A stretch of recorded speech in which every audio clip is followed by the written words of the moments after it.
Halo, assalamualaikum warahmatullahi wabarakatuh. Welcome back to my lecture. Inshallah, today we're going to discuss more about sentence, yeah. Especially these three sentence that you can see in your in your video: simple, compound, and complex sentences, ya. Jadi insyaallah kita di pertemuan kali ini membahas lebih dalam mengenai kalimatnya. Di sini ada 3 kalimat: simple, kalimat compound, sama kalimat kompleks, ya. Next. Nah, simple sentence di sini pengertiannya itu kalimat sederhana dan mudah untuk dibuatnya. Kalimat ini hanya terdiri dari satu buah klausa yang hanya menampung subjek dan predikatnya. Jadi kurang lebih kalimat simple sentence ini kalimat yang benar-benar gampang kalian bikin di bahasa Inggris. Nah, rumusnya di sini subject plus verb plus complement atau objek, ya. Nanti kalau misalkan kalian lupa atau misalkan belum diajarkan, complement itu sebagai pelengkap, ya. Biasanya mengacu ke objek atau ke subjek. Beda sama objek. Objek biasanya mengacunya ke kata kerja. Gitu. Nah, di sini contoh kalimatnya Shane Warner likes basketball, ya. Budi is a clever man, ya. Budi itu orang yang rajin. Tiana looks pretty in her dress, ya. Nah, ini contoh-contoh simple sentence yang mana itu sangat gampang, sangat mudah dibikin. Ya, next. Masuk ke pembahasan kedua kita, yaitu compound sentence. Nah, di sini itu ada yang sedikit berbeda. Kalau tadi itu benar-benar simple. Nah, kalau compound sentence ini di sini tuh artinya itu kalimat yang terdiri dari dua kalimat sederhana, ya.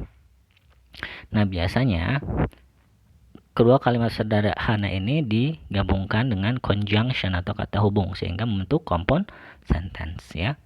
Nah, di sini rumusnya subject plus verb plus object atau complement plus coordinate conjunction plus subject plus verb plus object atau complement, ya. Jadi secara ini kan agak rancu yang bagian atas. Kalau misalkan mau gampangnya itu seperti inilah: simple sentence plus coordinate conjunction sama simple sentence, ya. Jadi ada dua simple sentence yang dihubungkan dengan coordinate conjunction. Nah, sekarang masuk ke pembahasan berikutnya, apa itu coordinate conjunction, ya. Nah, coordinate conjunction itu contohnya ada for, and, nor, but, or, yet, atau so, ya. Bisa juga menggunakan tanda, nah, tanda petik 2 ini, ya, sebagai pengganti kata di atas, ya. Contoh di sini, the sky is clear, ya. Titik 2, the stars are twinkling, ya. Jadi langitnya cerah, bintang-bintang kelap-kelip, ya. The waves are crashing on the shore, it was lovely sight, ya. Jadi ombak itu menghantam pantai, ya. Pemandangan yang sangat indah. Nah, berikutnya, conjunction always goes in the middle of compound sentence, and if you look at the right and left of that conjunction, you should see a simple sentence that would make sense on its own, ya. Jadi katanya nih, ini yang tadi yang saya sudah sebutkan juga. Nah, si conjunctionnya itu selalu ada di tengah-tengah katanya kalau di compound sentence, ya. Ya, terus berikutnya, kalau misalkan kalian lihat ke kanan dan ke kiri, ya, dari kata hubung tadi, conjunction yang tadi, kalian bakal melihat simple sentence, dan simple sentence tersebut itu kalau dia berdiri sendiri itu bisa bisa nyambung lah, ya. Jadi tanpa perlu kalimat yang lain itu bakal make sense sendiri gitu, ya, si simple sentence-nya itu yang di kanan kirinya. Nah, masuk ke pembahasan terakhir kita, yaitu complex sentence, ya. Nah, di sini disebutkan complex sentence adalah kalimat yang terdiri dari dua klausa, ya. Dua klausa yang selalu ada dalam complex sentence adalah main atau independent clause, ya, atau induk kalimat, dan ada yang namanya dependent clause atau anak kalimat, ya. Digabungkan dengan subordinate conjunction atau subordinating conjunction, ya. Jadi sama-sama untuk compound sentence sama complex sentence itu dua-duanya digabungkan menggunakan conjunction. Nah, bedanya kalau misalkan compound sentence itu dua simple sentence yang digabung menjadi satu. Nah, kalau complex sentence itu ada yang namanya nanti itu main atau independent clause sama dependent clause. Nah, sekarang independent clause itu apa sih? Ya, atau induk kalimat itu apa? Atau ada kalimat itu apa? Nah, biasanya kalau induk kalimat itu dia bisa berdiri sendiri tanpa ada kalimat yang lain, ya. Nah, kalau yang dependent clause atau anak kalimat itu perlu ada kalimat lain sehingga dia itu bisa nyambung gitu. Nah, di sini rumusnya independent clause conjunction dependent clause atau conjunction dependent clause sama independent clause gitu ya. Nah, jadi yang diikuti sama conjunction atau kata hubung di complex sentence itu pasti yang namanya dependent clause atau anak kalimat ya. Kalau misalkan tidak diikuti dengan conjunction, dia itu induk kalimatnya gitu.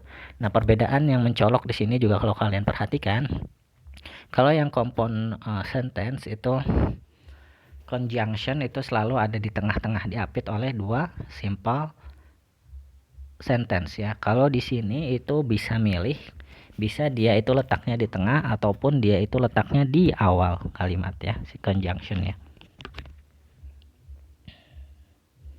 Nah, di sini selanjutnya itu apa sih yang masuk ke dalam subordinate conjunction atau conjunction yang dipakai di complex sentence ya. Di sini ada 1 2 3 4 5 6 7 8, ada 8 biji ya. Nah, 8 ini itu salah satu contoh yang digunakan di complex sentence. Ada before, while, if, where, after, because, whether atau where. Ini where-nya 2 ya. Ya, tak apalah, saya salah tulis seperti ini ya.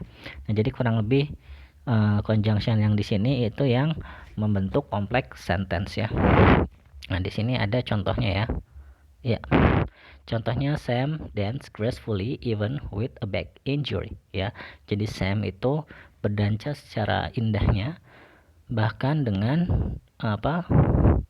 luka di punggungnya ya. Berikutnya, if you mess with the bull ya. Jadi kalian kalau jika kalian macam-macam dengan banteng, you get the horns. Maksudnya get the horns itu kurang lebih diseruduk lah gitu ya. Nah, kalau kalian lihat di sini ya, contoh yang atas, Sam dance gracefully even with a back injury ya. Kalau misalnya kalian lihat itu kata even with a back injury itu bukan kalimat penuh ya. Kalau misalkan dia dipisah sendiri itu dia tidak bisa dalam satu kalimat sendiri gitu ya. Makanya di sini kalau di kalimat pertama Sam dance gracefully itu dia sebagai kalimat utamanya. Nah, yang even with a back injury dia itu kalimat anak kalimatnya ya. Begitu juga yang di bawah, if you mess with the bull ya. Jika kamu macam-macam dengan dengan banteng, kamu bakal diseruduk gitu. Ini juga sama aja, jadi gitu. Jadi yang diikuti dengan conjunction di situ dia itu sebagai dependent clause atau anak kalimat. Yang tidak diikuti dia itu yang independent clause ya, atau induk kalimat ya. Mungkin cukup sekian saja pelajaran kita hari ini. Semoga apa yang saya sebutkan hari ini atau saya ajarkan hari ini bisa bermanfaat untuk kalian. Terima kasih atas perhatiannya. Billahi taufik wal hidayah. Assalamualaikum warahmatullahi wabarakatuh.